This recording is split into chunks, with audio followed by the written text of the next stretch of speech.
అసలు ఈ అదృష్టాల మీద నమ్మకం వదిలేయాలమ్మా. యోగ వాసిష్టంలో చెప్పిన మాట ఘాటుగా ఉంటుంది, చెబుతున్నాను మొహమాటం లేకుండా. అదృష్టం దురదృష్టం ఈ రెండు మాటలు 2 సార్లు మించి ఎవరి నోట్లోంచైనా వస్తే వాళ్ళ ఇంట్లోంచి లక్ష్మీదేవి వెళ్ళిపోతుందని చెప్పాడు. ప్రతిదానికి అదృష్టం, ప్రతిదానికి నీ ప్రయత్నం ఏం లేదా మహానుభావ.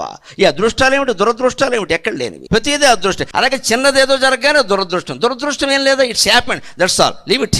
32,000 యోగ వాసిష్టంలో వశిష్ఠుడు రాముడికి చెప్పిన మాట అమ్మా, నేనేం చెప్పట్లేదు దీన్ని. అదృష్టం దురదృష్టం 2 పెంట మాటలు వదిలేయండి అని చెప్పాడు. మానవ శక్తిని నిర్వీర్యం చేసే మాటలు ఈ రెండేనండి మన సాహిత్యంలో. మనకు అదృష్టం మీద నమ్మకం, అదృష్టం మీద ఆలోచన, అదృష్టం గురించిన పూజ, ఇవి ఎక్కువ. ఇక్కడ మనం దృష్టమైన దాన్ని వదిలేసాను. అన్నిటికీ అదృష్టం ఉంటే మంచి భార్య, దొరికిన భార్యను మంచిగా చూసుకోవచ్చు, దొరికిన భర్తను మంచిగా కాపురం చేసుకో. మన బుద్ధి ఎలా ఉన్న తర్వాత కాపురాలు ఎందుకు బాగుంటాయండి. భగవద్గీత మొత్తం మీద ఎక్కడైనా మీరు అదృష్టం దురదృష్టం 2 మాటలు చూపించండి నాకు, దయచేసి 700 శ్లోకాల్లో ఎక్కడైనా అదృష్టం దురదృష్టం 2 మాటలు చూపించండి. ఉండవండి, యోగ వాసిష్టంలో ఉండవండి. మన జీవితాల్లో అవే పెద్దవైపోయాయి.